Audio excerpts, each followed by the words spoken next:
반장들 반가워요. 네, 별로 안 반가운 표정이네. 네, 7월 18일 정치부회 시작합니다. 오늘은 이쪽에 좀 물어볼 테니까요. 좀 쉬고 있어요. 최 반장, 문희상 국회의장이 오늘 취임 첫 기자간담회를 했잖아요. 국회 특활비 폐지와 관련한 입장을 내놨다고요? 네, 지금 한창 논란이 일고 있는 특활비에 맞아요. 저희도 다뤘잖아요. 네, 문희상 국회의장이 대명천지에 특활비라니 이렇게 마치 문희상이 이런 목소리예요? 포청천이라는 별명처럼 그 개작들을 대령하라 막 그런 네. 느낌이 저는 좀 받았는데 네. 뭐 폐지를 하거나 획기적으로 개선을 해야 한다라고 했습니다. 괜히 물어봤네요. 자, 양 반장, 오늘 김병준 한국당 혁신 비대위원장 역시 첫 기자간담회를 가졌잖아요. 인적 청산 관련한 기준을 내놨죠. 과거지향적인 인적 청산을 반대한다고 했습니다. 그러니까 가령 뭐 친박 팔적 이런 걸로 사람 치지 않겠다는 거죠. 아, 그래요? 대신 네. 새로운 기준을 마련하겠다. 아마도 네. 이념, 뭐 가치에 따른 물갈이 예고한 겁니다. 네, 좋습니다. 신 반장한테 물어볼 거 그랬어요. 자, 들어가서 얘기 좀 이어갑시다. 갑시다.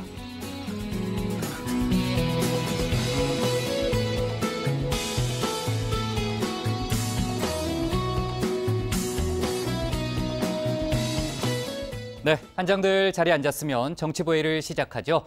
정부가 오늘 하반기 경제정책 방향을 발표하고 저소득층 일자리 또 소득 지원 대책을 내놨습니다. 승용차 개별 소비세를 올해 말까지 한시적으로 깎아주는 등의 대책이 포함됐는데 잠시 후 신반장 발제 때 차근차근 짚어보겠습니다. 내용이 많고 좀 복잡하니까요.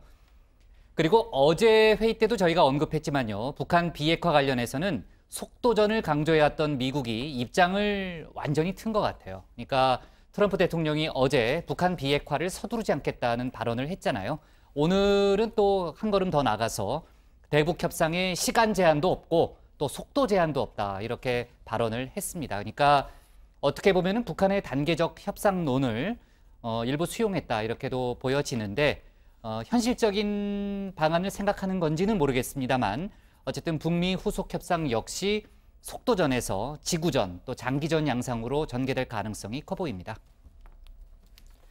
그리고 이제 드루킹 특검 관련해서는요. 드루킹의 최측근으로 알려진 도모 변호사에 대해서 구속영장이 청구됐습니다. 내일 영장 실질심사가 열리는데 특검팀으로서는 첫 번째 영장을 청구한 거죠.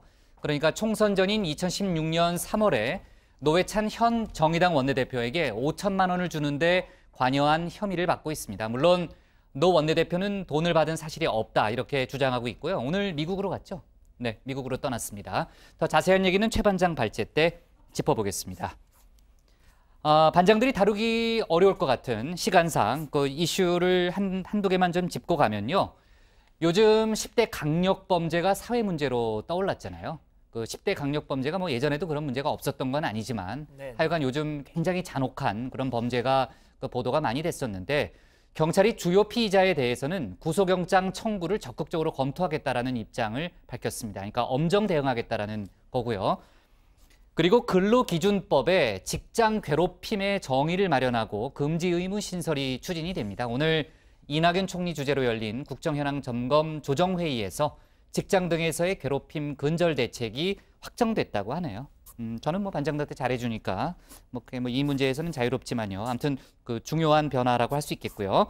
오늘 정치부 회의는요. 먼저 신 반장 발제를 들어보면서 올 하반기 경제정책 방향 발표와 기무사 개헌 문건 속보부터 챙겨보고요. 북한 비핵화 관련한 외교안보 이슈를 이어서 다루겠습니다. 그리고 자유한국당 비대위 소식, 당권 경쟁이 치열해지고 있는 여야 정치권 상황도 알아봅니다. 그럼 먼저 신혜원 반장의 발제부터 시작하겠습니다.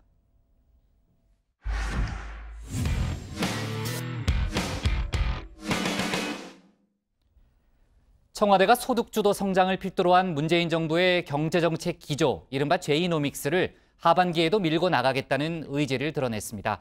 정부는 일자리 창출을 위한 근로장려금 지원 등을 현재의 3배 이상 늘어난 3조 8천억 원으로 확대했죠. 다만 경제 성장률 전망치는 조금 낮췄습니다. 오늘 청와대 발제에서는 문재인 정부의 하반기 경제정책 방향, 또 기무사 계엄령 문건 수사 속보 등을 종합적으로 짚어보겠습니다. 사람답게 살 권리의 상징인 최저임금 인상, 미래세대 주거복지 실현을 위한 부동산 시장 안정대책, 모두 국민의 기본권을 위한 정책입니다. 국민들께서 변화를 피부로 느끼실 수 있도록 더 세심하게 정책을 살피겠습니다. 지난해 8월 취임 100일을 맞아 첫 기자회견을 자처한 문재인 대통령은 사람 중심 경제를 화두로 꺼내들었습니다. 최저임금과 일자리 창출은 국민의 기본권을 지키는 일이라면서 피부로 느낄 수 있는 경제정책을 펴겠다고 강조했습니다. 공공부문 비정규직의 정규직화가 시작되었고 8년 만의 대타협으로 올해 최저임금 인상률을 16.4%로 결정해서 저임금 노동자의 삶의 질을 보장하고 가계소득을 높여 소득주도 성장의 기반이 될 것입니다. 취임 첫 해 최저임금을 역대급 인상폭인 16.4%로 끌어올리면서 이른바 제이노믹스의 기반을 다졌습니다. 4년 만에 경제 성장률을 3%대로 끌어올리는 뒷심도 보였습니다. 하지만 올해 들어서 국민 생활과 밀접한 고용률, 소득 분배 지표가 악화되는가 하면 2년 연속 두 자릿수 최저임금 인상률을 두고 저임금 노동자와 영세 자영업자가 갈등을 빚는 등 곳곳에서 경고음이 들리기 시작했습니다. 결국 문 대통령은 대선 공약을 지키지 못하게 됐다며 사과했고 정부는 특단의 대책 마련에 나섰습니다. 하반기 경제 전망을 준비하며 저희는 많은 고민을 했습니다. 과거에는 통상적으로 앞으로 쓸 정책의 효과까지 반영하여 비교적 낙관적인 전망을 했던 것이 사실입니다. 그러나 이번에는 현재의 경제 상황을 현실적이고 냉정하게 있는 그대로 전망하고 이를 토대로 한 정책 방향을 국민 여러분께 설명드리고자 합니다. 정부는 현실을 냉정하게 진단하는 작업부터 시작했습니다. 먼저 올해 경제 성장률 전망치를 3%에서 2.9%로 낮췄습니다. 이로써 2년 연속 3%대 성장은 사실상 어렵게 됐고요. 소비, 투자 전망치도 줄줄이 하향 조정됐습니다. 대신 파격적인 대책을 내놨는데요. 근로장려금 지급 대상은 2배로, 지급 총액은 3배로 확대해서 334만 가구에 3조 8천억 원을 지급하기로 했습니다. 지원 금액도 단독 가구는 최대 85만 원에서 150만 원, 헛벌이는 최대 200만 원에서 260만 원, 맞벌이는 최대 250만 원에서 300만 원으로 대폭 늘리겠습니다. 연 1회 지급하던 것을 연 2회로 나누어 지급하여 소득 지원의 체감도를 높이겠습니다. 졸업 2년 내인 사회 초년생 청년들에게 월 최대 50만 원을 6개월간 지급하는 방안이 마련됐습니다. 노인 일자리도 당장 예비비를 투입해서 올해 3천 개를 추가하고 내년엔 8만 개 이상을 대폭 늘릴 예정입니다. 소비와 투자 활성화 대책도 내놨습니다. 승용차 개별 소비세를 낮춰서 당장 내일부터 2천만 원 차량 기준 세금 43만 원이 줄어듭니다. 주거, 안전, 환경, 신성장 분야에 3조 8천억 원의 재정을 투입할 예정입니다. 을들의 전쟁으로 비화된 최저임금 문제에 대해선 아예 원포인트 대책도 내놨습니다. 먼저 소상공인 전용 모바일 결제 시스템 소상공인 페이를 도입하기로 했습니다. 스마트폰에 앱을 깔면 편의점에서 계좌이체나 포인트로 물건을 살 수가 있는데요. 신용카드가 필요 없어서 소상공인의 수수료 부담을 다소 덜 수 있습니다. 사용 장려를 위해 전통시장 수준의 소득공제도 혜택을 주는데 최대 40%, 100만 원까지 가능해서 소비자 입장에서도 사용하면 혜택입니다. 공정위는 아예 편의점 업계에 칼을 빼들었습니다. 최저임금 부담을 점주에게 넘기는 본사의 불공정 행위를 본격적으로 조사하겠다는 겁니다. 가맹사업의 통일성 유지와 무관한 품목을 점주로 하여금 구입하도록 강제하는 행위나 광고 판촉 비용을 전가하는 행위, 그리고 예상 매출액에 관한 정보를 과장하여 제공한 행위 등을 중점적으로 확인해 볼 계획입니다. 공정위는 어제 대기업 계열 편의점 세븐일레븐과 이마트24 본사를 방문해서 불공정 행위 여부 조사에 착수했습니다. 편의점 업계는 정부가 무리하게 올린 최저임금으로 인한 소상공인의 피해와 본사의 거래 방식에는 논리적 연관성이 없다며 반발하고 있는데요.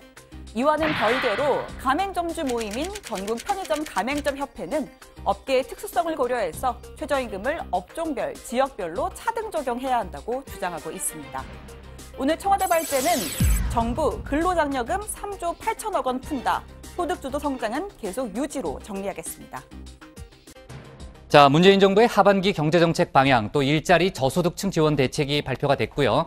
그 최저임금 인상 파장이 상당히 컸잖아요. 저희도 이제 며칠 전에 좀 그 부분을 다룬 바 있는데 또 경제 지표가 여러 가지로 좀 악화되는 그런 상황이 있었고 하여간 특단의 대책을 꺼내들었다 이런 평가가 많더라고요. 네, 오늘 김동연 부총리 주재로 경제관계 장관회의가 열렸는데요. 어제 당정협의회에서 논의된 여러 대책과 함께 구체적인 대상, 예산 규모를 확정한 하반기 대책을 대대적으로 발표를 했습니다.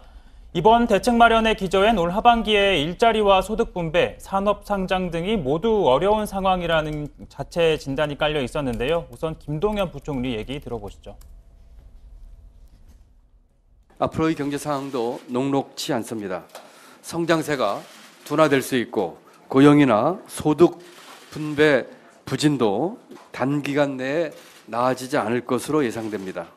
미중 통상 마찰, 글로벌 통화 정책의 정상화 등으로 국제 무역, 금융 시장의 불안이 확산되고 시장과 기업의 경제 마인드가 살아나지 않는다면 경제 상황이 더 어려워질 가능성도 있습니다. 네, 그러니까 국내 여건은 물론 미중 간 무역 전쟁 등 외부 요인들로 인해서 하반기 전망이 밝지 않다는 건데요. 정부는 작년 말에 3%로 내다본 올해 경제 성장률 전망치를 3.0%에서 2.9%로 낮췄고 또 월평균 취업자 증가폭 전망도 32만 명에서 18만 명으로 14만 명 하향 조정을 했습니다. 네, 저희가 이제 경제부 회의는 아니지만요. 이 경제 정책 상당히 정치적으로도 중요한 문제이기 때문에 지금 얘기를 하고 있는데 김동연 부총리가 내년도 총 재정 지출 증가율도요. 기존에 그 5% 중반대에서요. 7%대 중반대 이상이 될 걸로 본다라고 아까 얘기를 했고요. 그러니까 오늘 발표된 정책의 재원 마련을 위해서요. 곳간을 더 풀겠다. 이렇게 해석해 보면 되는 거죠. 그런 것 같습니다. 오늘 발표된 이 대책 크게 두 가지로 나눌 수 있는데요. 일자리 대책 그리고 소득 투자 활성화 대책입니다. 자, 먼저 일자리 대책. 단독 맞벌이, 헛벌이 가구별로 근로장려금을 받을 수 있는 재산과 이 소득 요건을 대폭 완화하고 최대 지급액도 늘리기로 한 겁니다. 지난해 기준으로 166만 가구에서 이 334만 가구로 그 대상이 늘어나고요. 지급 규모도 1조 2천억 원에서 3배가 넘는 3조 8천억 원으로 늘었습니다. 자, 그리고 졸업 2년 내인 사회초년생 청년들에게 월 최대 50만 원을 6개월간 지급하는 방안도 마련됐습니다. 노인 일자리도 당장 예비비를 투입해서 올해 3천 개를 추가하고요. 내년에는 8만 개 이상으로 대폭 늘릴 예정입니다. 네, 또 이 소비와 투자를 활성화하기 위한 미니 부양책도 꺼내들었습니다. 폐차 이후 새로운 자동차를 구매하게 되면 개별 소비세를 70% 그러니까 최대 100만 원까지 감면해 주기로 한 건데요. 이 대략 2천만 원짜리 차를 산다고 했을 때 43만 원 정도 인하 효과가 있는 겁니다. 이 외에도 주거, 안전, 환경, 신성장 분야에 3조 8천억 원 규모의 재정을 투입하기로 했습니다. 그러니까 이제 전반적인 이제 전문가들의 얘기를 들어보니까요. 소득 재분배 효과는 있겠지만은 지금 이제 구조적인 문제가 있다라는 지적이 많이 나왔었잖아요. 그러니까 구조적인 문제 해결로서는 조금 부족한 거 아니냐 그런 평가도 있더라고요. 네, 일단 청와대의 입장은 소득주도 성장 원칙을 유지하면서 포용적 성장으로 업그레이드를 꾀한다는 입장인데요. 그러니까 근로소득뿐만 아니라 각종 사회보장수당 등 이전 소득을 늘리고 또 별도의 재정을 동원해서 저소득 측의 소득을 확충하겠다는 겁니다. 다만 보수 야권 또 경제 전문가 일각에서는 결과적으로는 세금 주도 성장이 될 것이다라는 비판도 나오고 있는데 생산이 늘지 않은 상태에서의 일시적인 대응책은 소득 재분배 정책의 일환으로 재정 부담만 늘릴 뿐 성장을 위한 답이 될 수 없다는 지적입니다. 자, 이슈를 좀 바꿔서요. 저희가 이제 며칠째 다루고 있는 그 기무사 개업 문건 파장 그 얘기를 좀 해볼게요. 지금 한 조간, 조선일보였죠? 조선일보에 문재인 대통령이 문건의 병력 배치 부분을 보고 경로했다. 이런 보도를 오늘 아침에 저도 기사를 봤어요. 근데 청와대가 설명한 내용을 들어보니까요. 해당 보도가 사실이 아니다라고 얘기를 했고요. 일단 인도 순방 중에 보고를 받고 제시한 의견이 특별 지시 형태로 전달된 것이다라는 게 청와대의 공식 설명입니다. 하여간 어쨌든 대통령의 지시가 나왔고 지금 그 관련한 문건을 모두 청와대에 제출하라는 그런 그 지시가 이제 예하 부대로 다 전달된 상태인데 국방부의 전투태세 검열단이라고 있는 모양인데 지금 이제 문건에 등장하는 각 부대를 돌면서 지금 문건을 다 수집하고 있는 그런 상황이라면서요. 네, 이틀 전 문재인 대통령이 계엄령 문건과 관련해서 국방부 기무사 그리고 각 부대 사이에 오간 모든 문서와 보고를 즉시 제출하라고 지시를 했잖아요. 그렇죠. 당일 오후에 송영무 장관도 즉각 부대 지휘관들을 소집해서 최단시간 내에 대통령이 지시한 내용을 이행하라는 명령을 내렸습니다. 이에 따라서 국방부 전투태세 검열단이 관련 부대를 순회하면서 문건 수집에 나선 건데요. 육군 관계자는 검열단이 2016년 말부터 2017년 초까지 작성된 관련 문서를 모두 수거해 갔다고 합니다. 심지어 한미연합훈련인 키리졸브 연습 당시 계엄령 발령 훈련을 위한 문서까지도 가져갔다라고 전하기도 했습니다. 최근 사태를 계기로 기무사가 소위 이 별들도 떨게 하는 무소불위의 권력을 가졌다 이런 비판 계속 나오고 있습니다. 이 기무사 개혁위원회가요 새 사령부령 개정을 통해서 기무사령관의 대통령 독대 보고 이거 제안하는 방안을 지금 추진 중인데. 아 그래요? 예. 그것만 돼도 좀 많이 영향이 있겠네요. 그렇죠. 네. 다만 국방부 장관이나 합참의장, 각군 총장 등 이런 군 수뇌부에 대한 비리 첩보, 청와대 지시 사항일 경우에만 직접 보고가 가능하도록 대상을 조금 줄이는 방안을 검토하고 있는 걸로 알려졌습니다. 네, 그럴 리는 없겠지만 문건을 숨기거나 그런 일은 없겠죠. 하여간 관련해서 압수수색이 진행될 수도 있다. 이런 얘기도 계속 나오더라고요. 그리고 오늘 국회 국방위가 열렸습니다. 원래는 이제 하반기 어떻게 보면 상견례 성격의 그런 자리인데 이제 계엄사 문건, 기무사 계엄사 문건이라는 현안이 있어서 그런지 몰라도 여야 간의 공방이 아주 뜨거웠다면서요. 네, 그렇습니다. 야당 의원들은 기무사 문건 유출 및 수사 과정은 시급하고 중대한 사건이라면서 긴급 현안 질의 또는 별도의 현안 질의 자리를 만들 것을 요구한 반면 여당 의원들은 현재 특수수사단의 수사가 진행 중인 것을 감안할 때 실효성이 떨어진다 이렇게 말을 하면서 난색을 표했습니다. 직접 한번 들어보시겠습니다. 대통령으로부터 국방부가 쿠데타 주범으로 지금 인식되고 있다고 국민들은 판단하고 있습니다. 생각하고 있습니다. 또 그게 아니라 억울한 누명을 쓰고 있다면 우리 군의 명예를 회복시키기 위해서 국방부 스스로 이 사실을 밝혀야 됩니다. 그리고 우리가 수사와 국회 상임위 간의 이 충돌을 말씀하시는데 과거 사례로 보면 전혀 충돌하지 않습니다. 오히려 수사에 도움이 됩니다. 국방부 장관도 지금 때에 따라서는 수사 대상이 될 수 있는 사건이고 그렇기 때문에 실질적으로 기무사령관이 배석하든 안 하든 그 국방부 장관이 이 기무사 관련된 질문을 어떤 정도의 질문을 해도 무조건 그 질문에 대해서 답변하는데 상당히 제한이 될 것이다. 지금 상황에서 아무리 질문을 한다고 해서 저희가 실질적으로 정쟁의 대상이나 이런 거로 자칫해서 변질될 수는 있어도 이거에 대한 답변을 갖다 받지는 못할 것이다.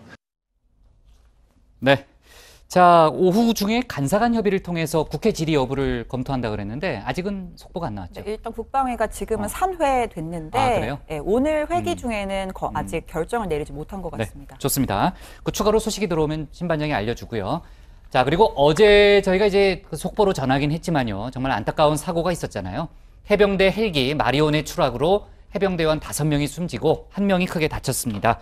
지금 부상자는 의식을 회복한 상태라면서요? 그렇습니다. 김모 상사인데요. 정비사입니다. 지금은 다행히 정말 의식을 되찾아서 지금 지금 그렇다고 하는데 일단 의식을 되찾는 안정을 되찾게 되면 당국에서는 사고 원인 조사를 이제 시작한다는 겁니다. 지금 사고 현장 목격자들에 따르면 조작 미숙이 아닌 기체 결함일 확률이 크다라는 거죠. 이 헬기의 메인 회전 날개가 불과 10m 정도 이륙한 상태에서 이렇게 떨어져 나갔다는 진술도 나왔고요. 무엇보다 이 도입 6개월도 안 돼서 이런 사고가 발생한 상황입니다. 네, 일단 청와대 김의겸 대변인이 오늘 정례 브리핑을 통해서 마치 결함이 있는 수리온 기체를 개량해서 문제가 생긴 것처럼 언론 보도가 나오고 있는데 감사원에서 제기한 결빙 문제는 완벽하게 개량이 됐고 수리온의 성능은 세계 최고 수준이다. 라고 설명을 했습니다. 이어서 이 점을 국방부에서 충분히 설명을 할 필요가 있고 안보실 차원에서도 후속 조치가 나올 것이라고 덧붙였는데요. 이 사망자들에 대한 연결식 절차가 정해지면 대통령 명의의 조화를 보내고 또 국방개혁 비서관이 직접 조문할 예정입니다. 네, 좋습니다. 자, 오늘 이제 계엄사 문건 여러 가지 얘기를 좀 해봤는데 지금 이제 사법거래 의혹 관련해서도요. 이제 검찰의 수사가 상당히 좀 빨라지고 있는 그런 모양새입니다. 양승태 전 대법원장의 하드디스크, 물론 지금 디가우징 됐지만요. 그거를 이제 복원 작업을 서두르고 있다. 뭐 그런 얘기도 들리더라고요. 자, 오늘 청와대 발제는 하반기 경제정책 가지고 잡을게요. 근로장려금 334만 가구에 3조 8천억 원으로 제목을 정리하겠습니다. 다음은 고석승 반장의 발제를 들어보겠습니다.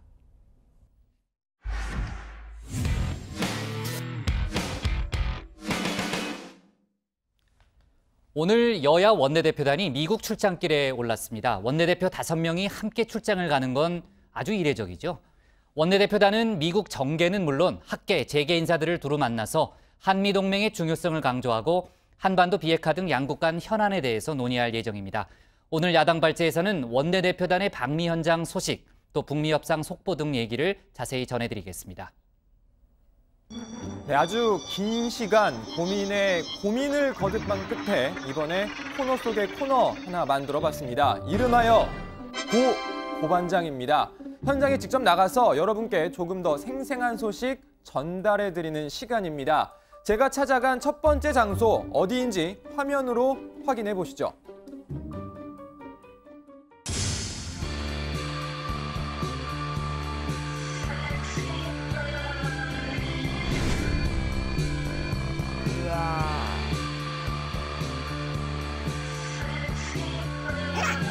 네, 제가 나와 있는 곳은 인천국제공항 제2터미널입니다. 자, 원래 이렇게 유명 인사들이 공항에 오고 하면 기자들이 막 사진도 찍고 그러길래 혹시나 싶어서 뭐 좀 부려봤는데 역시나 아무도 없습니다. 가정회에서는 저희 부장이나 양원부 반장 정도는 돼야 좀 가능한 일일 것 같습니다. 저 좀 열심히 앞으로 노력을 해보겠습니다. 아무튼 제가 오늘 공항에 나온 이유, 휴가라면 좋겠지만 취재차 나왔습니다. 오늘 여야 원내대표단이 미국 워싱턴 출장길에 오른다고 하는데요. 워싱턴은 지난 5월 저도 갔다 온 적이 있는데 이미 뭐 사골처럼 우려 먹어서 아시는 분들은 다 아실 겁니다. 자, 어쨌든 오늘 이 원내대표단 왜 출장을 가는 건지, 가서 뭘 하겠다는 건지 직접 가서 한번 들어보도록 하겠습니다. 공항 귀빈실에 마련된 기자회견장, 원내대표들이 한 명씩 차례대로 들어섭니다. 자리가 정돈된 뒤 돌아가면서 출장 각오를 밝힙니다. 한반도 평화 문제와 통상 문제에 여야가 따로 없다. 하나 되는 국익을 위한 노력을 한다는 점에서 큰 의미가 있다고 생각합니다. 우리 한국이 반드시 고일 관세국가 대상에서 제외돼야 한다는 점을 논리적으로 적극적으로 설득을 하려고 합니다. 한미회담이 장기적으로 잘 되리라고 저는 낙관하고 있습니다만은 최근에 교착 상태에 빠진 것 또한 사실입니다. 최근 큰 이슈였던 특활비, 외유성 출장 문제 등 각종 논란을 의식한 걸까요? 일정이 빠듯하다는 것도 강조합니다. 이번에 저희 5당 원내대표들의 일정을 보시면 알겠지만 굉장히 빡빡한 일정으로 짜여 있습니다. 방미 출장길 소감을 밝히면서 개헌 이야기도 슬쩍 얹어봅니다. 연내 개헌이 새로운 개헌이 완성될 수 있도록 이런 큰 가업도 이번 방미 방문길에 최선을 다하겠다는 말씀입니다. 비행기 탑승 시간이 임박한 관계로 원내대표들이 서둘러 자리를 뜨는 바람에 아쉽게도 따로 질문을 던지진 못했습니다. 여의도 국회에서는 서로 으르렁거리기 바빴던 여야 원내대표들, 오늘 공항에서 보니까 사이가 정말 좋아 보였습니다. 모처럼 함께 가는 미국 출장인 만큼 국익을 위해서 열심히 활동하고 돌아왔으면 좋겠습니다.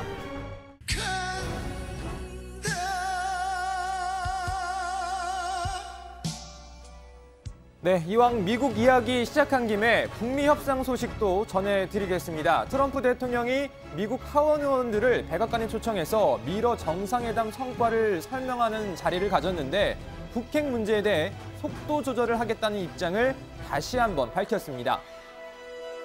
We have no time limit. We have no speed limit. We're just going through the process, but the relationships are very good. 네, 트럼프 대통령은 지난달 27일 연설에서 대북 협상을 뜬금없이 7년 조구위에 빗대며 시간 조절을 강조한 바 있습니다. We have things cooking now. You're going to be so happy. But when people rush it, you know, it's like rushing the turkey out of the stove. 그런데 이제는 시간 조절에서 한 발 더 나아가 아예 시간 제한이 없다고 밝힌 겁니다. 그동안 주장해온 속전속결 일괄타결 방식을 사실상 접고 장기전에 대비하는 모양새라는 평가입니다. 이런 가운데 북한이 미군 유해 55구를 다음 주 송환하기로 했다는 보도도 나왔습니다. 미군 기관지인 스타스 앤드 스트라이프스는 북한이 항공편으로 유해를 오산 미군 기지나 하와이로 보낼 것으로 보인다면서 송환 날짜는 오는 27일을 꼽았습니다. 27일은 정전 협정일이기도 해서 만약 예정대로 송환이 이뤄진다면 더욱 의미가 깊을 것으로 보입니다.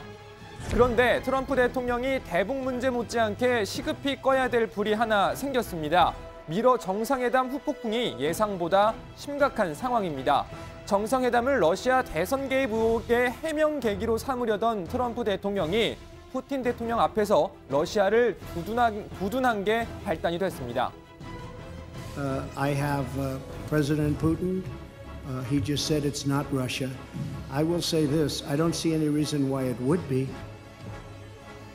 이를 두고 미국 내 여론이 들끓고 있습니다. 반역적이다, 가장 심각한 말실수다, 역사상 가장 수치스러운 대통령이다 등등 여야를 막론하고 혹평을 내놓고 있는 상황입니다. 트럼프 대통령의 강력한 우군인 폭스뉴스도 기자회견을 중계하던 도중 구역질이 난다고 강하게 비난했습니다. 아예 한 발 더 나아가서 트럼프 대통령이 푸틴 대통령에게 약점을 잡힌 게 아니냐는 의혹도 제기됐습니다. Millions of Americans will continue to wonder if the only possible explanation for this dangerous behavior is the possibility that President Putin holds damaging information over President Trump. 남은 이야기는 들어가서 좀 더 전해드리고 오늘 발제는 이렇게 정리하겠습니다. 속도 조절 나선 트럼프, 비핵화 협상 장기전 되나? 네, 자, 고 고반장 새로운 코너를 선보였네요. 그렇게 아주 고민해서 나올 만한 건 아닌 것 같은데. 네, 아주 좋았습니다. 시도는 좋았고요. 부장, 저희 이 얘기는 꼭 드리고 싶습니다. 연기가 어색하다고요? 아니요. 유튜브 아이디 얼라이쇼라는 분이 고영욱 씨 닮았다고. 아, 그래요? 양반장이 회의에 집중을 안 하는군요. 아니, 저희 너무 그래요? 눈에 들어와서 그 대목이. 약간 좀 그런 이미지가 있긴 있네요. 자, 좋습니다. 그 트럼프 대통령과 푸틴 대통령의 정상회담을 놓고서 이제 우리 고반장이 마지막에 다뤘지만요. 미국 내 여론이 상당히 안 좋아요. 저도 이제 그 외신을 보니까요. 아주 대단합니다. 아까 이제 고반장 발제 때 언급했지만요. 폭스뉴스가 그동안 이제 트럼프 대통령에게 상당히 우호적인 기사를 많이 이제 보도를 해왔는데 이번에 비판 강도가 아주 높더라고요. 그렇습니다. 그동안 폭스도 그랬지만 그동안 트럼프 정부의 비판적인 매체로 분류됐던 뉴욕타임스, CNN은 정말 사정없이 비판을 하더라고요. 자, 뉴욕타임스 사설에서 이렇게 말했습니다. 트럼프 대통령이 미국의 헌법을 수호한다는 취임 선서를 던져버렸다라고 했는가 하면 CNN은 아예 이번 정상회담을 치욕의 날 이렇게 규정했습니다. 자, 워싱턴 포스트는 트럼프 대통령 참모들을 가리켜서 당신들의 명예와 평판, 영혼을 지키려면 바로 관둬라 이렇게까지 하더라고요. 네, 지금 아군까지 돌아서는 분위기여서 트럼프 대통령 상당히 다급해졌습니다. 귀국 후에 급하게 진화에 나섰는데 한번 들어보시죠.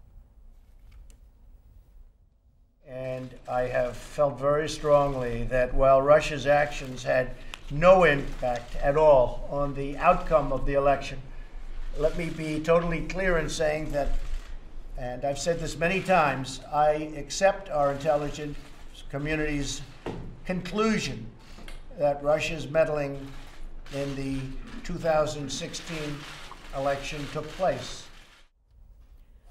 네, 그러면서 논란이 된 발언이 실수에서 비롯된 것이다라고 여러 차례 강조하기도 했습니다.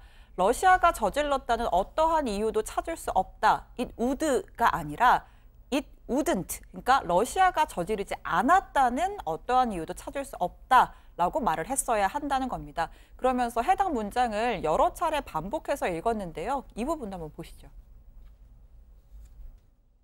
So, just to repeat it, I said the word would instead of wouldn't, and the sentence should have been, and I thought it would be maybe a little bit unclear on the transcript or unclear. 네, 저렇게 이제 강조하고요, 설명하고 또 반복적으로 읽으니까 뭔가 더 초조해 보이는 그런 인상이 좀 강하게 느껴지는데, 자, 제가 이제 간단히는 언급했는데, 마침 또 미러 정상회담 얘기가 나왔으니까 하나 화제가 됐던 얘기가 그 푸틴 대통령이 또 지각을 했잖아요. 네, 그렇습니다. 당초 이날 두 사람의 정상회담은 현지 시간으로 16일 오후 1시쯤에 시작될 예정이었습니다. 그런데 실제 시작은 오후 2시 10분이었습니다. 예정보다 70분가량 회담이 미뤄진 건데 예상대로 푸틴 대통령 이날도 35분이나 지각을 했습니다. 그런데 더 화제였던 건 트럼프 대통령이 푸틴 대통령보다 더 늦었다는 겁니다. 푸틴 대통령이 도착하고 무려 20분 후에 회담장의 모습을 드러냈습니다. 언론 보도에 따르면 푸틴 대통령이 늦을 걸 대비해서 숙소에서 시간을 보내다가 일부러 늦었다, 이런 이야기도 나옵니다. 일종의 기싸움을 한 셈입니다. 네, 푸틴 대통령의 지각은 워낙 상습적이라 습관을 넘어서서 의도적인 협상 전략이 아니냐는 분석까지 나오는 상황인데요. 미국 한 통계 포털에서 2003년부터 최근까지 푸틴 대통령의 정상회담 지각 시간을 정리해봤는데 푸틴 대통령은 독일 앙겔라 메르켈 총리를 가장 오래 기다리게 했습니다. 알아요. 기억나요. 네, 2014년 그 메르켈 총리와 회담에서 무려 4시간 15분 늦게 나타난 겁니다. 또 2016년 아베 일본 총리와의 회담 때도 3시간 늦게 나타났고요. 심지어 프란치스코 교황도 50분이나 기다리게 했습니다. 지난달 문재인 대통령도 한러 정상회담 당시 50분을 기다린 바 있었죠. 네. 자, 그나저나 이제 아까 시작할 때 제가 얘기했던 대로 북한 비핵화 관련한 북미 간의 협상은 속도전에서 이제 장기전 양상으로 가는 분위기인데 남북 간의 교류는 계속 되고 있고요. 특히 이제 체육 부분은 상당히 빠르게 진행되는 것 같아요. 네, 올해 8월에 그 자카르타 팔렘방 아시안 게임에서 여자 농구 남북 단일팀에서 뛸 이 북측의 선수 3명이 확정이 됐습니다. 북한 국가올림픽위원회가 아시아올림픽 편회에 노수경, 장미경, 김혜연 선수를 등록하는 것으로 확인이 됐는데 이 중에서 노수경 선수 지난해 국제농구연맹 여자 아시안컵에서 득점 1위를 차지했고 이번에 남북 통일농구 대회에서도 득점왕에 오른 선수입니다. 이번 아시안게임에서는 남북이 농구와 카누, 조정 등 3종목에서 단일팀을 구성하기로 합의한 상황입니다. 네, 그리고 그 코리아 오픈 탁구 대회도 진행이 중인데요. 어제 혼합복식 남북 단일팀으로 출전한 두 팀이 나란히 승리를 거뒀죠. 남한 유은총, 북한 최일 선수로 구성된 팀은 스페인을 상대로 3대2 역전승을 거뒀고요. 남한 장우진, 북한 차효신 선수팀은 몽골이 기권하면서 16강 진출을 했습니다. 그리고 오늘도 승정보가 전해졌는데요. 서효원 선수와 김송희 선수가 짝을 이룬 여자 복식에서 우즈베키스탄을 3대0으로 완파했습니다. 사실 연습 기간이 길지 않았을 텐데 남북 단일팀 성적이 굉장히 좋아 보입니다. 네, 저는 이제 경기를 다 보진 못했고 아까 잠깐 봤는데요. 그 응원단 열기도 아주 뜨겁더라고요. 그 우리는 하나다 이런 응원 현수막이 붙어 있는 것도 상당히 인상적이었고요. 자, 남북 선수들 모두 응원하는 그런 모습이 아주 보기 좋았습니다. 오늘 야당 기사 제목은요, 이렇게 정리할게요. 여야 원내대표단 4박 6일 일정으로 방미로 잡겠습니다. 다음은 양원보 반장의 발제를 들어보겠습니다.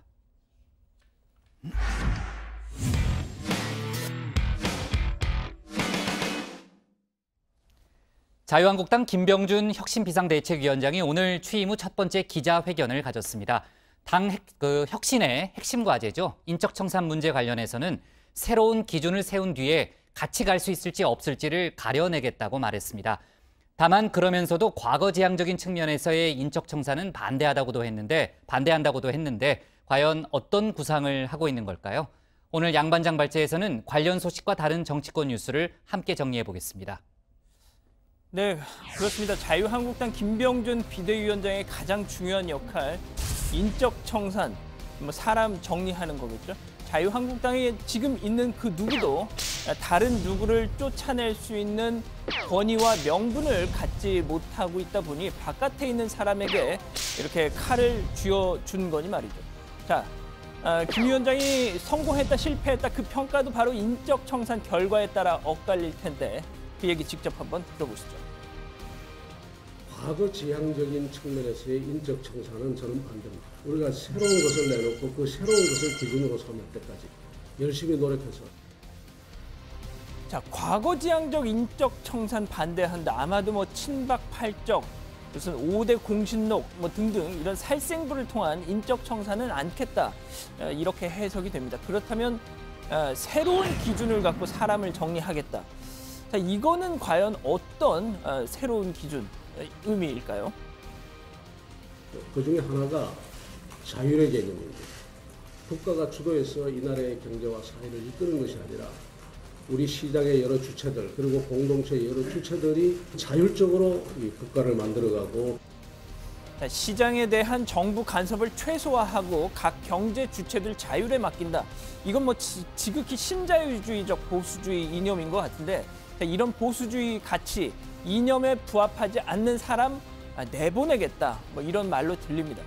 자, 그런데요, 오늘 첫 기자회견에서 취재진이 김병준 비대위원장한테 정말 가장 듣고 싶었던 얘기는 좀 따로 있었습니다. 바로 골프 접대 받았는지, 그래서 김영란법 위반했는지 여부였죠. 자, 어젯밤부터 일제히 이 소식이 전해졌습니다. 경찰이 김 비대위원장을 김영란법 위반 혐의로 내사 중이다.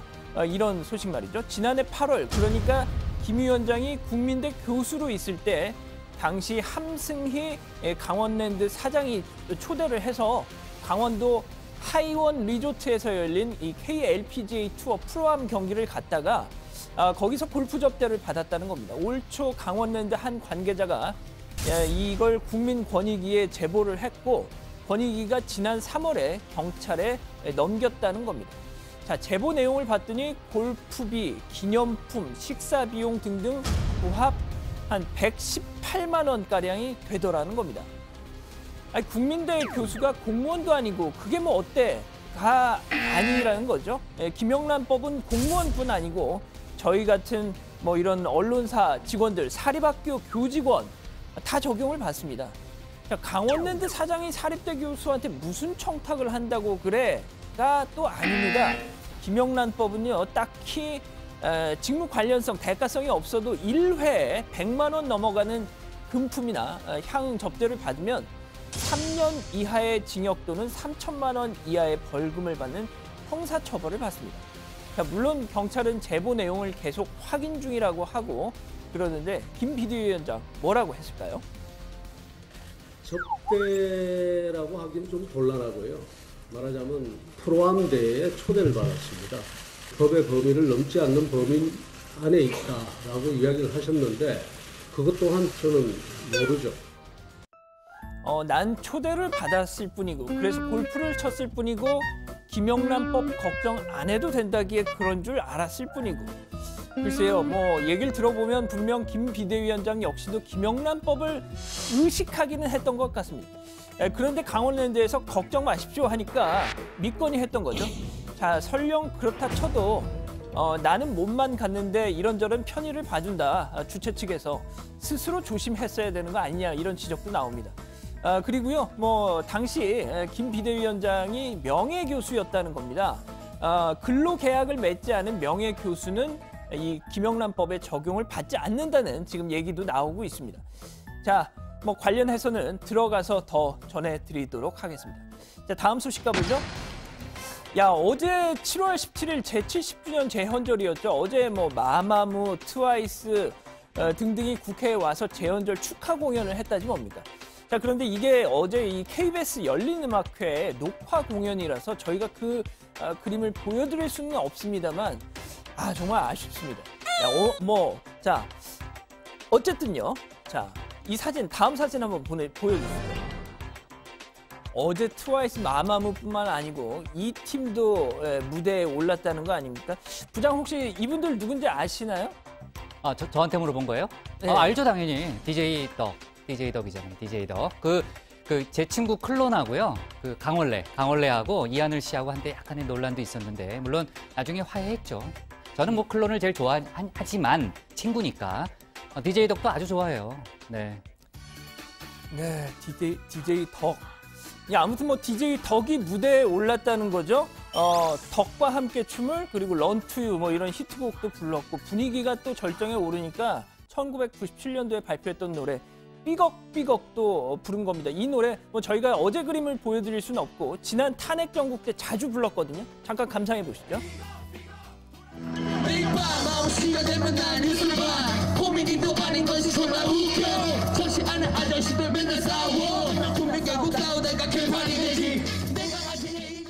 자, 생각해 보십시오. 국회에서 심지어 이 무대 바로 밑에는 이렇게 문희상 국회의장 등등 의원들이 쭉 앉아 있는데 방금 들으신 그 노래를 부른 겁니다. 심지어 누가 이런 말을 했는지 모르겠어요. 이하늘 씨가 했을 것 같아요. 어차피 방송 안 나갈 거 아는데 욕 먹을 거 알면서도 내가 이 말은 꼭 하고 싶다. 자유한국당은 계속 정신 못 차렸으면 좋겠다 했다는 겁니다. 어쩌죠? 지금 방송 나가고 있는데 자, 분명 자유한국당 소속 이주영 국회 부의장 그 자리에 있었을 겁니다. 상당히 남감하지 않았을까 싶습니다. 오늘 준비한 소식은 여기까지입니다. 네, 저도 이제 그 얘기 들었고요. 그 취재 기자한테도 들었고 또 이제 언론 보도도 봤는데 DJ 덕이 그 노래를 부르니까요. 일순간 장내가 그냥 쏴해졌다고 합니다. 그러니까 네티즌들 반응도 보면요. 역시 DJ 덕이다 이런 반응도 있고 또 일부에서는 정파색을 너무 드러내는 거 아니냐 이런 비판 여론도 있고 아무튼 갑론을박이 한창이었습니다. 최 반장은 그 노래 알아요? 이게 4집 타이틀곡인데요. 4집? 아까 들으셨겠지만 제가 조금 바꿔보면 혹시 부르진 마요. 네, 매일 낮 5시면 난 다정해를 봐. 됐어요. 근데 최 반장, 그만 좀 해요. 죄송합니다. 네. 정말 괴롭네. 괜히 시켰습니다, 진짜. 네. 그런데 부장 좀 제가 정정해야 할 게 있는데 DJ 덕 이건 너무 옛날 얘기인 것 같은데요. DJ 덕 아니에요? 네, 그 DOC 드림 오브 칠드런인데요. 예전에 이하늘 씨가 주먹 다짐을 하다가 파출소에 갔었는데 그 당시 경찰이 당신들 DJ 덕 아니냐? 그러니까 이하늘 씨가 덕 아니고 DOC거든요. D.O.C 이렇게 정정했던 거죠. 그래요? 네. 이상하게 예전에 덕이라 불렀던 것 같은데. 부장이 그러실 수도 있지. 지금 나이가 연세가 10년 있으면 환갑인데 지금 감안해 드려야 될 거 아니야. 감안해 드리고 최 반장도 예전에 EXID 처음 나왔을 때 엑시드라고 하지 않았었나? 잠깐만 좀 그만 좀 합시다. 좀 이상하네. 회의 중에 바로 반말도 하고. 네. 하여간 뭐 고 반장이 제 편을 들어주니까 좋긴 좋은데 뭔가 좀 기분은 별로 안 좋아요. 뭐 나이 얘기를 하는 것 같고. 자, 좋습니다. 그 김병준 비대위원장 얘기를 좀 더 해볼게요. 좀 혼미하네요, 사이에서. 산만하죠. 네. 안 되겠어요. 네. 오늘 그 회견에서 또 눈길이 갔던 대목이 있는데 원조 친노인 김병준 비대위원장 문재인 정부에 대해서 이런 평가를 했습니다. 노무현 정부의 계승자가 아니다라고 한 건데요. 한 가지 예를 들었는데 문재인 정권 아래서 초중고의 커피 자판기 설치를 금지하는 법률 개정안이 공포가 됐다면서 노무현 전 대통령이었다면 해당 법률에 대해서 거부권을 행사했을 것이다. 이런 것까지 국가가 규제하는 게 맞냐면서 문재인 정부의 국가주의적 행태다. 이렇게 비판을 한 겁니다. 그게 제 기억에는 민주당 김상희 의원이 발의한 법안으로 제가 알고 있는데 그러니까 커피 같은 카페인 함량이 많은 음료를 학교 내에서 못 팔게 한 그런 내용이죠? 네, 그렇습니다. 또 부동산 정책도 예를 들었는데요. 그러니까 부동산 정책 수단으로 대출 규제와 조세가 있는데 이 대출 규제가 효과적인 정책이지만 국가가 직접 시장에 개입하는 것이 되기 때문에 노무현 정부에서는 조세를 조정했다라면서 과거의 정책 기조를 설명한 것이죠. 그런데 일각에서는 노무현 정부 실책 중에 하나가 부동산 정책, 아파트 값이 당시 정말 최고점을 찍고 그러지 않았습니까? 또 종부세 폭탄이니 이런 논란도 있었고요. 그런데 문재인 정부에서는 지난 8.2 대책으로 부동산 시장은 안정이 됐다. 이런 평가를 받고 있죠. 네, 그러니까 문재인 정부가 계속 각을 세우는 이제 그런 모습을 보이고 있는데 글쎄요, 그런 점 때문인지는 모르겠는데 민주당 의원들이 김병준 비대위원장에 대해서 옛날 일화를 꺼내면서 실망감을 표하는 그런 모습도 발견되네요. 네, 박영선 의원이 자신의 소셜미디어에 이렇게 적었는데요. 2006년 12월 김병준 실장이 찾아와 금산분리법 상정 연기를 압박했었다. 아마도 노무현 대통령의 눈과 귀를 혼란케 했던 몇 사람 가운데 한 사람이었을 것이다. 이렇게 꼬집었는데요. 그때 회관에서 또 이렇게 얘기를 했답니다. 경제가 어려운데 무조건 연기해야 한다라면서 강한 어조로 압박했다. 뜻을 굽히지 않자 나중엔 버럭 화도 냈던 기억이 있다. 이렇게 얘기를 한 건데요. 박 의원이 이렇게 얘기를 처음 한 건 아닙니다. 2016년 11월 국무총리 내정 때도 재벌개혁에 반대했던 사람이라면서 내정 취소를 요구했었습니다. 네, 그리고 앞서 얘기한 골프 접대건 말이죠. 자유한국당 쪽에서는 오비 일학치고는 너무 절묘하지 않느냐. 취임 당일에 경찰이 내사 소식을 흘리는 것은 정치적 저의가 있다. 이렇게 반발하고 있다면서요. 네, 일단 자유한국당에서는 경찰로부터 어떤 연락도 받지 못했다 이렇게 밝혔습니다. 넉 달 전부터 경찰이 내사를 했다면서 기다렸다는 듯이 내정 첫날이었던 어제 이런 정보를 언론에 흘리는 건 죄를 뿌리려고 아예 작정을 했다. 뭐 이런 언급인 건데요. 이 원조 친노의 배신이라는 점에서 더 괘씸죄가 있는 것 같다는 반응까지 나오고 있습니다. 한편 김 위원장에게 이 골프 접대를 제공한 함승희 전 강원랜드 사장은 접대비가 118만 원이 아니라 60만 원대밖에 되지 않았다고 했다고 합니다. 이 말이 맞다면 1회 100만 원 규정 위반은 아니니까 또 형사처벌 대상은 아닌 것으로도 보입니다. 네, 그리고 이제 아까 양 반장이 얘기했지만요. 조금 전에 이제 나온 보도들을 쭉 보면은 그 국민권익위에 이제 기자들이 좀 물어보니까요. 명예교수는 청탁금지법, 그러니까 김영란법의 적용 대상이 아니다라는 그런 그 유권 해석을 받았다고 합니다. 근데 명예교수라 하더라도 학교 측과 근로계약을 맺은 경우는 또 적용 대상이 된대요. 그래서 국민대 측에 물어봤더니 국민대 측은 일단 그 근로계약을 맺지 않았고 급여를 지급하지 않았다 이렇게 얘기를 했기 때문에 아마 전반적으로는 그 당시 신분이 그 김영란법 적용 대상은 아니었던 거 아니냐 이런 얘기가 좀 나오고 있는데 다만 그렇다 하더라도 어쨌든 자유한국당 혁신 비대위원장으로서 이제 국민 눈높이에는 맞지 않을 수 있다. 뭐 이런 지적도 있다는 그런 보도들이 나오고 있습니다. 하여간 조금 더 사실관계를 저희가 따져보고 좀 속보를 챙겨봐야 될 것 같고요. 주제를 잠깐 좀 옮겨볼게요. 어제도 저희가 잠깐 다뤘었는데 러시아 함정 돈스코이호 얘기를 잠깐 좀 해보면은 어제 이제 보물선을 발견했다고 해서 저희가 이제 그 국회 디베이트에 간단히 얘기를 했었는데 추가로 들어온 속보는 없나요? 네, 아직은 뭐 보물이 발견됐다 이런 소식은 나오지 않고 있는데 또 오는 25일과 26일 중에서 내외신 기자회견을 열고 그 공개하지 않았던 사진과 영상을 또 추가로 이렇게 보여주겠다라는 방침도 내놨습니다. 뭐 역시 제일 관심은 뭐 보물이 발견되면 누구한테 소유가 되느냐잖아요. 근데 왜 그런지는 자세히 모르겠는데 폭격을 받아서 침몰한 배라면 이 원소유주인 러시아가 소유권을 주장할 수 있지만 우리 영해에서 뭐 이런 폭격이 아니라 스스로 침몰한 배이고 또 시기도 100년이나 훨씬 지났기 때문에 러시아가 소유권을 주장할 수 없다라는 게 이 탐사를 주도한 신일그룹의 설명입니다. 또 매장물 발굴법에 따라서 80%는 발견자가 또 20%는 국고에 귀속이 된다고 합니다. 어제 이 돈스코이호 소식이 전해지면서 신일그룹 계열로 알려진 제일제강 이 주가가 폭등을 했거든요. 그래서 이 금융감독원이 부정거래 의혹이 지금 뭐 일각에서 제기가 되니까 지금 이 내용을 또 들여다보고 있다는 소식도 들어왔습니다. 그런데 정작 이 제일제강 측은 우리는 보물선하고 관계가 없다라면서 신일그룹과 선을 긋고 나섰습니다. 아무튼 섣부른 주식 투자나 이런 거는 하지 않으시는 게 좋을 것 같네요. 네, 뭐 개인적으로 뭐 본인이 선택해서 하는 거야 뭐 저희가 뭐 저거 할 수는 없지만 하여간 그 내외신 기자회견을 한다는 얘기도 있으니까 저희가 계속 좀 상황을 지켜보고요. 하여간 뭐 여러 가지 화제를 뿌리고 있는데 그 뭐 신뢰성이 있는지 없는지는 저희가 좀 후속 그 보도를 좀 지켜봐야 될 것 같아요. 오늘 기사 제목은요, 이렇게 잡을게요. 김병준 골프 접대라고 말하긴 곤란으로 제목을 정하겠습니다. 다음은 최종혁 반장의 발제를 들어보겠습니다.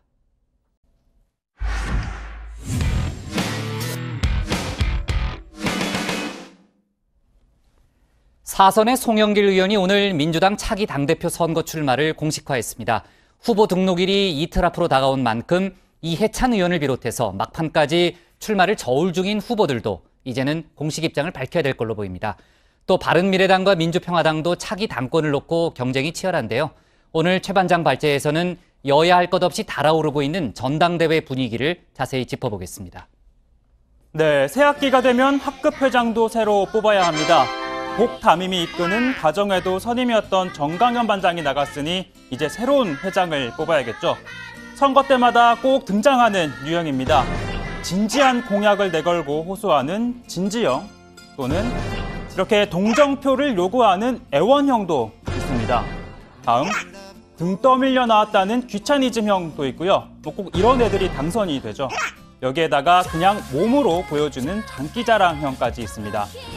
자, 다정의 가족분들 실시간 채팅창을 통해서 누가 다정의 학급 회장을 맡으면 좋을지 투표해 주시면 좋겠습니다. 결과는 잠시 후에 알려드리도록 하겠습니다. 자, 국회에서도 여야 지도부를 뽑는 전당대회가 다가왔습니다. 민주평화당은 8월 5일, 더불어민주당은 8월 25일, 바른미래당은 9월 2일입니다. 자유한국당은 당 대표격인 김병준 비대위가 막 출범했기 때문에 9월로 예상했던 전당대회는 내년 초로 미뤄질 가능성이 큽니다. 아무래도 집권 여당인 민주당에 쏟아지는 관심이 크죠. 오늘 송영길 의원이 출마를 공식 선언했습니다. 송 의원의 당대표 도전은 이번이 두 번째인데요. 아시다시피 2년 전엔 예비후보 4명 중 꼴찌로 컷오프됐습니다. 예비경선 개표 결과를 발표하겠습니다. 1번 추미애 후보,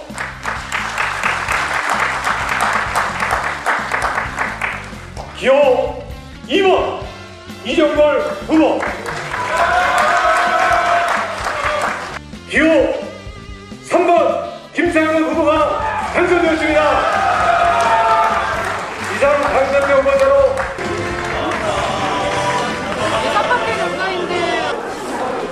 예상을 못했죠. 네, 어떤 부분이 이런 결과에 영향을 미쳤다고 생각하세요? 또 봐야지. 누구나 다 될 거라고 생각하니까. 전략적 분석이라고 하시는. 자, 이날의 충격을 의식한 듯 두 번째 도전에 나선 송 의원. 절치부심 준비해온 공약들은 예비 경선이 끝난 뒤 공개하겠다면서 그전까지는 컷오프 통과에 주력하겠다는 입장을 밝혔습니다. 저는 이번 출마 선언을 당대표 후보 출마 선언이 아니라 당대표 예비경선 후보 출마 선언으로 준비하였습니다. 당 중앙위원님들의 당을 향한 기대와 뜻을 받들기 위해 당의 미래에 대한 여러분의 의견을 겸허히 경청하여 당의 방침에 반영해 가겠습니다. 자, 송영길 의원 대표적인 386 세대입니다. 연세대 81학번으로 학생운동을 하다 구속수감이 되기도 했었죠. 인천 지역에서 노동운동을 벌였고 94년 사법시험 합격 후 인천에서 인권변호사로 활동했습니다. 2000년 16대 총선에서 당선돼 국회에 입성한 뒤 2010년엔 인천시장을 지냈고요. 20대 총선에서 4선을 달성했습니다. 외국어에 능통해 중국, 러시아 등 정치인과 교류가 많습니다. 2013년도에 불러서 크레물린에서 저한테 훈장을 줬어요. 이번 특사 때 갔더니 딱 저한테 그러더라고요. 뭐이 다르기야 루스키 들어오고 뭐이 다르기야 루스키 들어오고 이런 말, 나의 친애하는 러시아의 친구 뭐 이런 표현을 써서 제가 참 좋았습니다. 자, 후보 등록일이 이틀 앞으로 다가온 만큼 다른 후보들의 결단도 곧 내려질 텐데요. 또 하나의 관전 포인트, 학생회장 출신의 자존심 대결입니다. 송영길 의원이 연세대 총학생회장 출신이라면 출마가 거론되는 이인영 의원, 고려대 총학생회장을 지냈습니다. 여기에다 최재성 의원, 동국대 총학생회장 출신입니다. 박범계, 김진표, 송영길 의원이 출마 선언을 한 가운데 김두관 의원은 내일 출사표를 던집니다. 자, 다음은 바른미래당입니다. 하태경 의원, 그리고 힘센 여자 도봉숭, 이준석 씨가 당권 도전 의사를 공개적으로 밝혔는데요. 그나저나 이준석 씨가 왜 도봉순이냐고요? 한번 판단해 보시길 바랍니다. 이준석, 상계동 박보영입니다.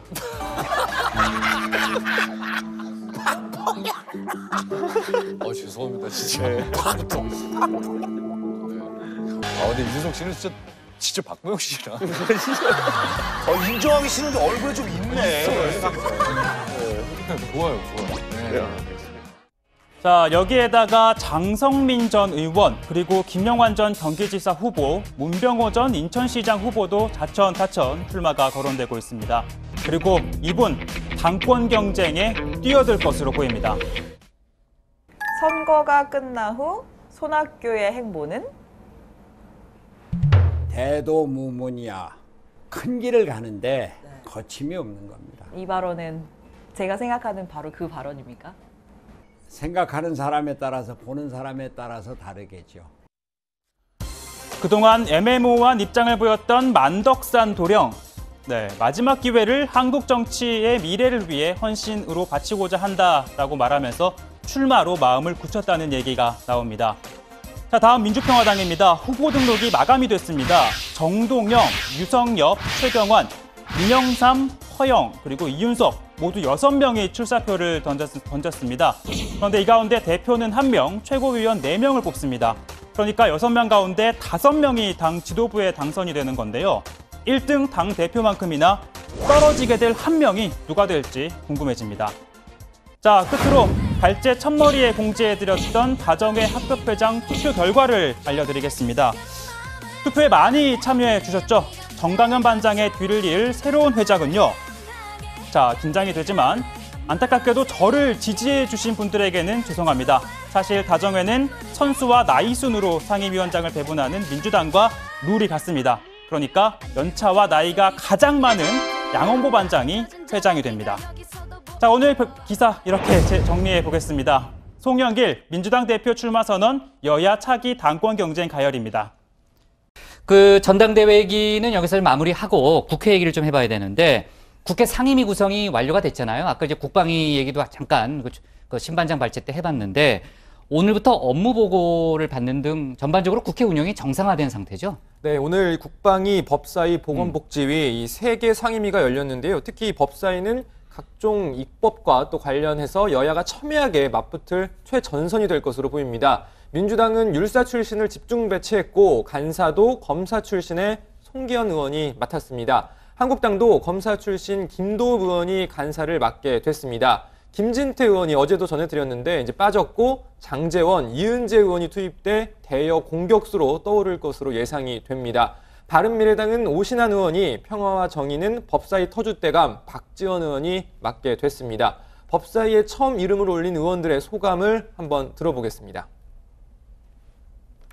국민과 국가를 위한 법안 처리부터 머리 싸매고 같이 하고 그다음에 싸울 건 또 치열하게 싸우는 그런 법사위가 되었으면 좋겠습니다.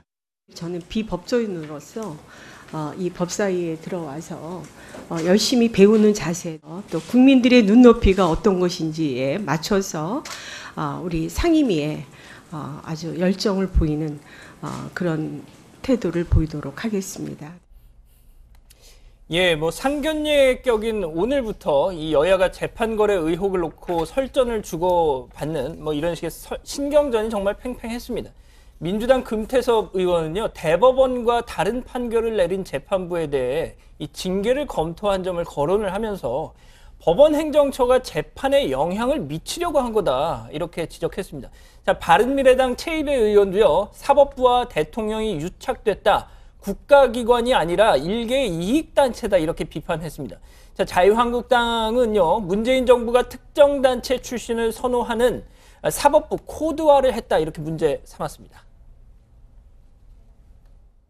수사가 진행 중인 사건이라서 말을 하기가 어렵다라는 말씀을 하시면서도 재판 거래는 없었다는 말씀을 계속하고 계세요.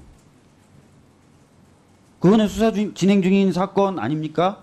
수사 진행 중인 사건에 대한 의견 아닙니까? 재판 거래는 없었다는 게? 네, 그것도 그렇습니다. 왜 앞뒤가 안 맞아요? 왜 앞뒤가 안 맞는 말씀을 계속 하시냐고요? 민변 변호사들끼리도 너무 민변 변호사들이 감투 나눔 먹기식이다, 이런 얘기가 회자되고 있다는, 들어보셨어요? 저는 잘 모르고 있습니다. 처음 듣는 얘기입니까? 처음 듣는 건 아니지만 민변 출신들이 그 중요 보직을 맡고 있다는 것은 들은 바 있지만 얼마나 맡고 있는지 그에 대해서는 잘 모르고 있습니다. 네, 사법거래 의혹 관련해서 뭐 법관 사찰이라든지 전반적으로 이제 검찰의 수사는 빠르게 진행되는 분위기인데, 그 조금 전에 이제 여야의 공방, 여야의 질문 내용도 제가 들어봤지만 법원행정처는 재판 거래가 없다는 기존의 입장을 재확인했죠, 오늘. 네, 안철상 법원행정처장이 의혹이 제기된 문건에 대해서 재판 거래를 인정할 만한 자료와 정황을 발견하지 못했다라고 했습니다.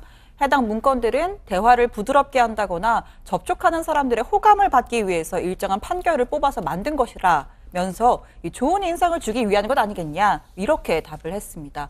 게다가 민주당 금태섭 의원이 형사처벌을 질 사람이 없는 것이냐라고 묻자 그렇게 판단했다라고 답했습니다. 네, 드루킹 특검 얘기를 좀 해볼게요. 아까도 얘기했지만은 특검이 어제 도모 변호사를 긴급 체포한 데 이어서 구속영장을 바로 청구했네요. 네, 이 도 변호사가 바로 그 드루킹이 오사카 총영사로 추천하기도 했던 인물이고요. 오늘 그 특검은 정치자금법 위반 및 증거 위조 등 혐의로 영장을 청구했습니다.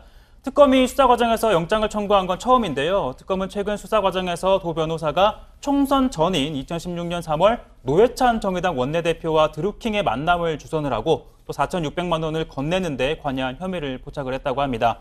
앞서 경찰은 경공모 측이 돈이 인출은 했으나 또 원내대표에게 전달하지 못한 것으로 파악을 해서 무혐의로 종결을 했는데 특검팀은 도 변호사가 증거를 위조해서 경찰에 제출해 무혐의를 이끌어낸 것으로 보고 있습니다.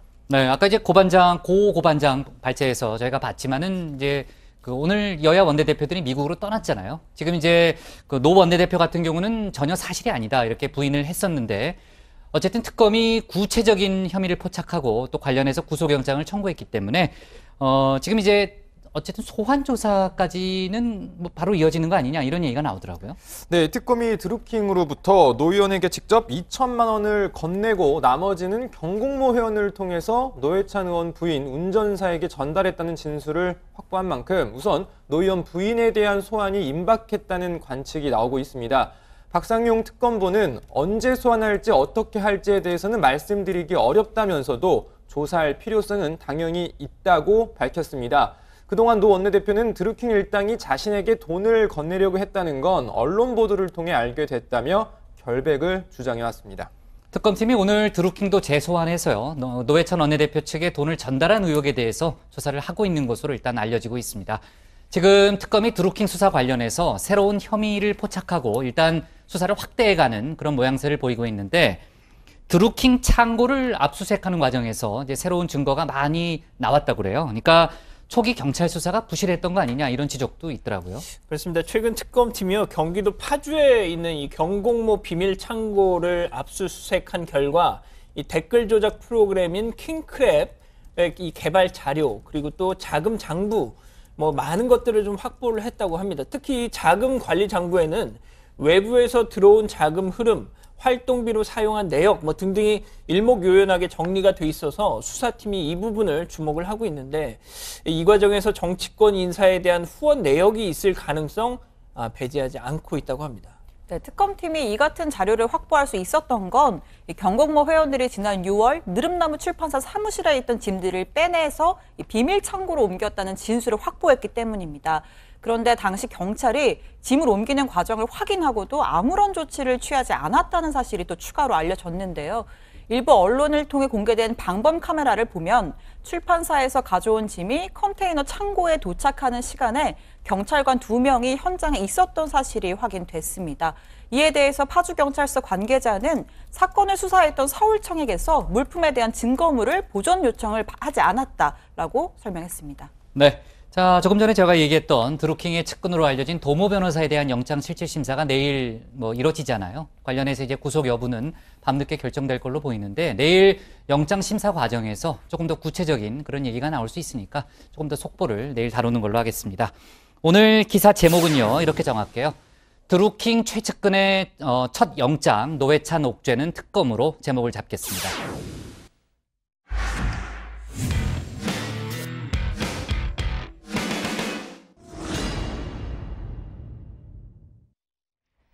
안녕하세요. 톡쏘는 정치의 강정입니다. 그동안 저희 톡쏘는 정치에서 월드컵 이야기를 자주 전해드렸었는데 오늘은 야구 팬들이 좋아할 만한 소식을 가져왔습니다. 특히 NC 다이노스 팬들이라면 좋아할 만한 이야기인데요. 경남도가 이번에 추가 경정 예산에 마산 야구장 건립비 100억을 추가 편성하기로 했습니다. 사실 새 야구장 건립 프로젝트는 2011년부터 시작됐는데 그동안 도비 편성이 계속 지연됐습니다. 허성모 창원시장은 바로 홍준표 전 경남지사 때문이라고 주장하고 있습니다. 원래 이제 김두관 지사 때 마산에 야구장을 새로 지으면 도에서 200억을 지원하기로 했어요. 그런데 이제 홍준표 대표가 도지사를 하면서 그걸 지원을 안 해줬어요. 그렇죠. 그러다 보니까 이게 이제 자꾸 늦어졌고, 그래서 그 돈 지원을 안 해줘서 이 야구장이 늦어졌다. 홍 전 지사가 도비 지원을 안 해줬다.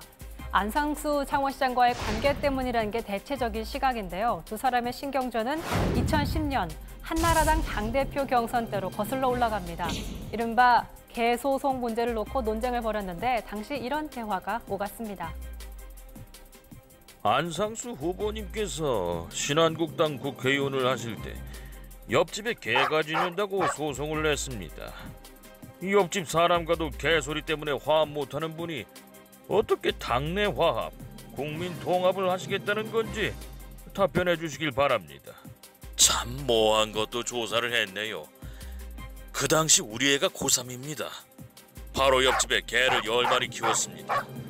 얼마나 시끄럽고 냄새가 나는지 애가 입시 공부를 할 수 없었습니다. 제가 몇 번을 찾아가서 한 마리만 키우면 안 되겠느냐 사정했는데 10마리를 계속 키웠습니다.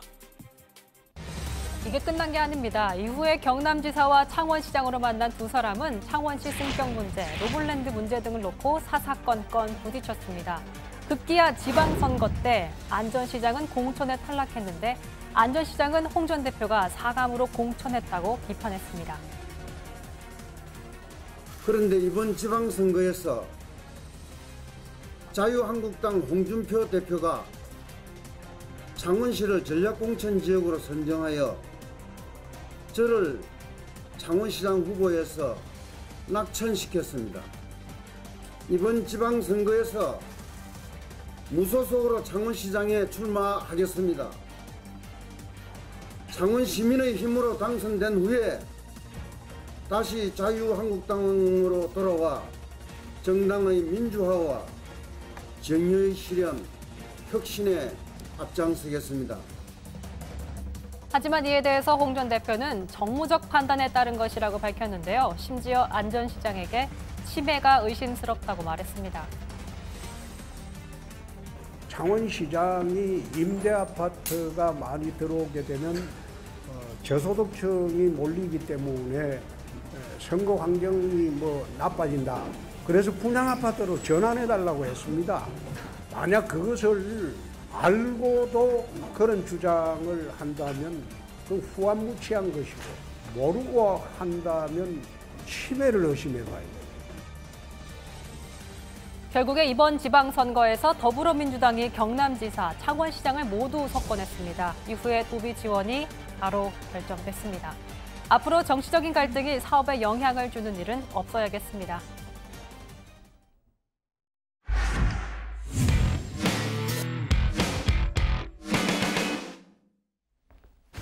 오늘 저희가 고른 한 컷은 어린이 차에서 7시간 폭염 방치 숨진 4살 부검입니다.